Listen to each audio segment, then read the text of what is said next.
Hello everyone, welcome to the Ginger Snaps here's month of HORROR-WEEN, where I'll be discussing the Elm Street franchise for you guys in a very blunt way. I'm your host, Steven Harrold, and in today's video I'm going to be giving you guys my review for A Nightmare on Elm Street 3, Dream Warriors, which was released in 1987. Now, Nightmare on Elm Street 2, Freddy's Revenge, didn't really sit very well with a lot of audiences back in 1985, so they knew they had to come back in a very big way with Nightmare on Elm Street 3. Especially since, Elm Street 2 ended in that kind of a way where, yeah, it's set up for another sequel. But of course, with this film, it is widely regarded as one of the best Elm Street films, and a lot of people call it their favorite. So what do I personally think of it?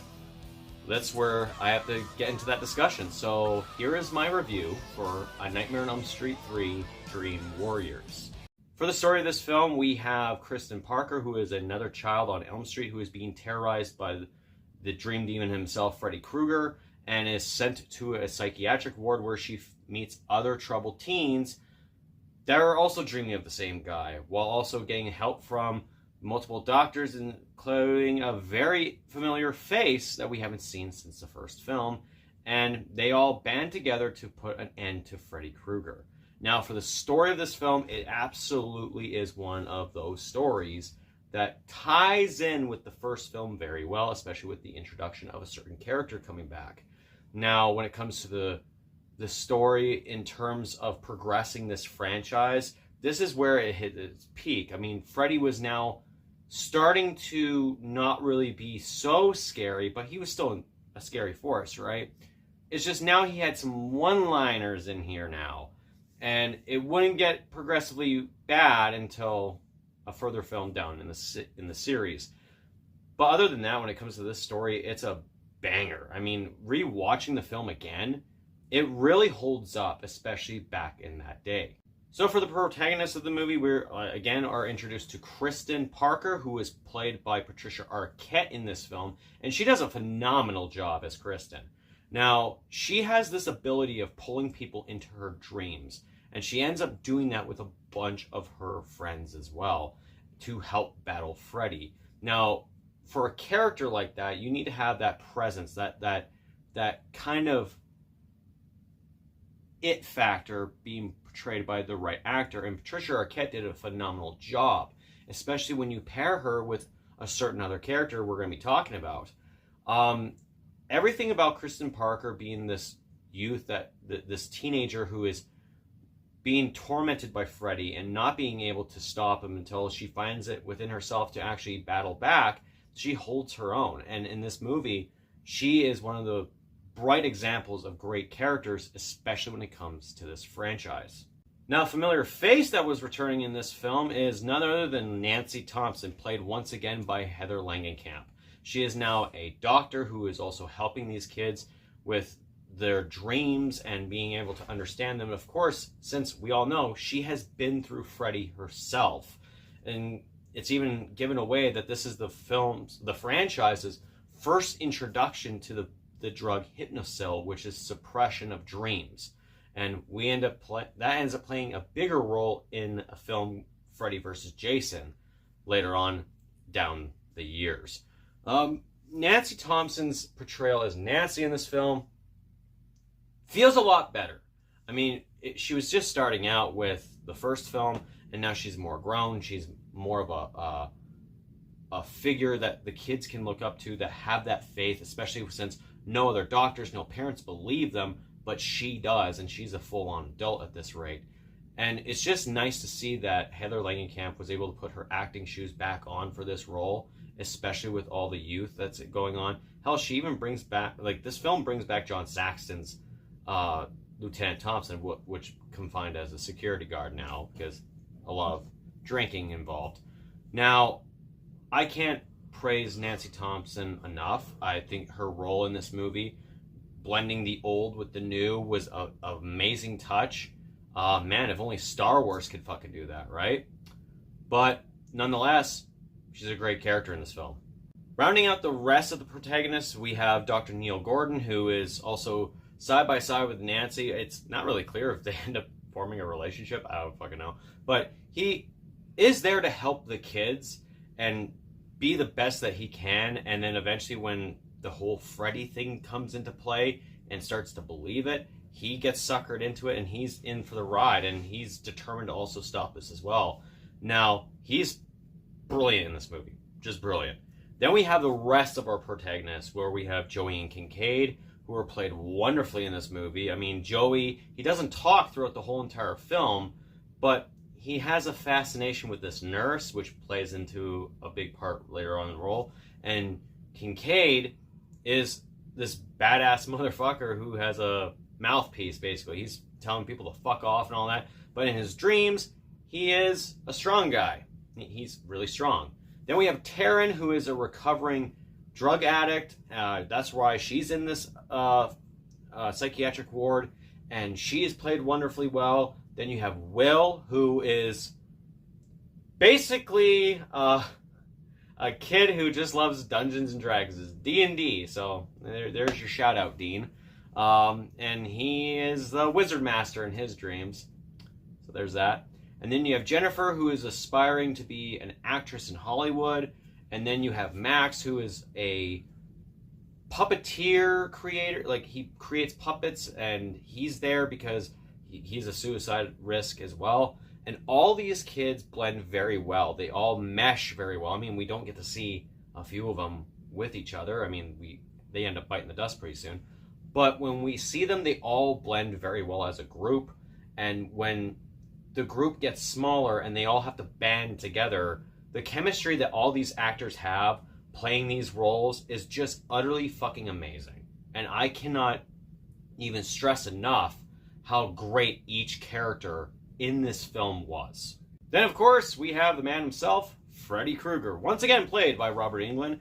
I'm going to stop saying that because we all know that Robert Englund plays Freddy Krueger from the very first film to Freddy vs. Jason. In this film, it seems like he becomes a little bit of the wisecracker, but his makeup, I wouldn't have to say it's not, like, the greatest. I know some people will say his makeup looks fine and it's all good and everything, but I just like better looks, and this one, I don't know, it wasn't quite there for me.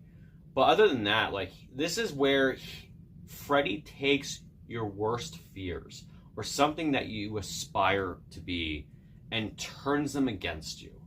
And I can't really talk about that much about Freddy Krueger, but he is basically just evil in this film. Like, this is where we get that introduction of the souls of the children who are on his body. And that's a nice little introduction. Then we get a little bit of a backstory where he is the bastard son of 100 maniacs in this film. When you reveal your monster in detail in each film, it works pretty well. And for Freddy Krueger, his backstory is very much a very complicated one, but also at the same time very interesting. It's like, how did this guy become a child murderer, get killed by the parents of Elm Street, and then eventually at some point just, become this dream demon, haunts kids in their dreams. Again, still a very interesting character, and Freddy does some of his best work in this film. When it comes to the gore and the kills of this film, they are very much an improvement over the sequel of Nightmare on Elm Street 2. I mean, you have Max's death where Freddy is a marionette puppet and then grows to normal size and then cuts him open from his legs to his wrists and then uses his veins as a marionette puppet. And he's just like, controlling him. But when you are awake and you're seeing him walking, he looks like he's just sleepwalking. That was his thing. He always sleepwalks. To the point where it looks like he just jumped to his death at that cathedral, right? And then, of course, you have Will, who uses his power as the wizard master, and he uses that magic, that he learned from all the years of playing D&D, right? He uses that magic against Freddy, but Freddy just shakes that shit off, and he's just like, "Sorry, kid, I don't believe in fairy tales." Yeah, I feel like Dean should actually watch that part, and he probably has some things to say. And then we have Taryn's death. Taryn, being a drug addict, she holds her own with Freddy, especially since she looks like a badass in her dream world. I mean, like, there's that line where she says, "In my dreams, I'm beautiful," and then flicks the knives and bad. And I'm like, oh Oh, that's so fucking cringe. But she holds her own with Freddy until Freddy's fingers turn into syringes, and he just says that line, "Let's get high," and then kills her by basically overdosing her, and then that one-liner with, "Oh, what a rush." And, then, of course, we have to get to the best death in the whole entire fucking movie, which is Jennifer's death. And Jennifer's death, of course, watching TV where she sees a show where Zsa Zsa Gabor and Dick Cavett's in there. And I love the little backstory there where Dick Cavett was basically like, I like to have Zsa Zsa Gabor on my show to be killed by Freddy because I think she's the worst actress ever and I would never have her on her fucking show. And I'm like, oh, okay, that's interesting. So it segues to her being in a dream watching this show, and then Dick Cavett fucking turns into Freddy. And then she approaches the TV, which is all staticky and everything, and then these arms come out of the fucking TV, and then Freddy's head pops up from the top with the little antennas on his fucking head, and then says one of the most memorable fucking lines in all of the Elm Street franchise, and here it is. This is it, Jennifer. Your big break in TV. Welcome to prime time, bitch. Such an iconic line that was improvised by Robert Englund himself. How can you go wrong with that? Then, of course, you have the deaths of John Saxon's character when him and the other doctor are going to this junkyard where Freddy's bones have been left, and they're going to give him a proper burial. But then Freddy's bones just rise up, and like a very Clash of the Titans type of thing, right? And stop motion obviously was used, and then Nancy's dad gets shoved into the back of a fender of a Cadillac, and he dies that way. And then of course we say goodbye to Nancy, where she gets stabbed by Freddy's glove. And the thing about Freddy's glove is that I will have to touch up on this. Some movies he uses it, and in other movies he doesn't fucking use it. And it's like, then why the fuck do you even have a glove? I don't fucking know. But at least he killed Nancy with that glove. And then, of course, we have Freddy's death, which is essentially he dies by the power of God. Holy water is poured on him. They used a cross on him and buried him on actual soil, like soiled earth or whatever. And yeah, that's how they defeat Freddy in this film. They defeat him by the power of God, which is like, oh, okay, yeah. Since, it's been revealed that Freddy's mom was a nun that was raped by a bunch of maniacs. 100 of them, to be exact. But it only takes one, but whatever. Other than that, when it comes to the gore and the kills in this film, god damn, they are good. But if there's anything that makes this movie really fucking stand out and maybe make it as a period piece at the time, is the fact that Dokken did music for this film, and it fucking kicks ass. I mean, like, you have Into the Fire, and of course you have the Elm Street 3 theme, Dream Warriors, performed by Dokken. And I'm pretty sure a bunch of you have this VHS tape that has the sticker with Dokken on it, right? The music kicks ass. I mean, like, we talked about the soundtrack for, like, the actual Nightmare on Elm Street theme by Charles Bernstein. But the fact that they introduced Dokken in it made it feel more MTV-ish. Especially, this is around the MTV era, right? And it works for the film. It absolutely fucking works. And I can't praise the music enough. After this film came out, this film was a massive fucking hit. I mean, it resonated with fans left, right, and center. They're like, oh man, they really picked it up after 2. And fans really loved this film. Even here again in 2024, people are still clamoring about what is the debate, which one film is better, the first or the third. And a lot of people tend to forget what makes that third film better than the first film sometimes. And what I personally think is when you have a mixed blend of the old characters that we love and you throw in new characters that you grow to love to battle this evil of Freddy Krueger, it works very fucking well. Especially when you have the right actors, the right characters, the right story for it. And, you know, with a killer soundtrack from fucking Dokken, it's pretty fucking cool. The kills are amazing. I mean, welcome to primetime, bitch, right? Fuck yeah. I can easily say that when it comes to the first and the third film, these two are always the toss-up for me of which is better. Like, any given day, I'll say the first one. Any given day, I'll say the third one. But I know one thing for sure. It's my rating of this film.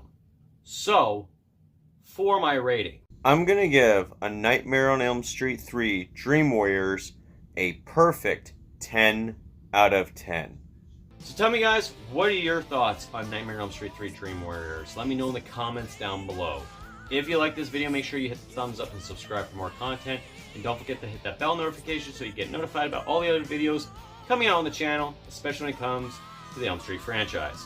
Anyways, guys, that's it from me. This has been the Ginger Snaps Here's Month of Horror-WEEN. I'm your host, Steven Harrold. I will talk to you guys later. And remember, whatever you do, don't fall asleep.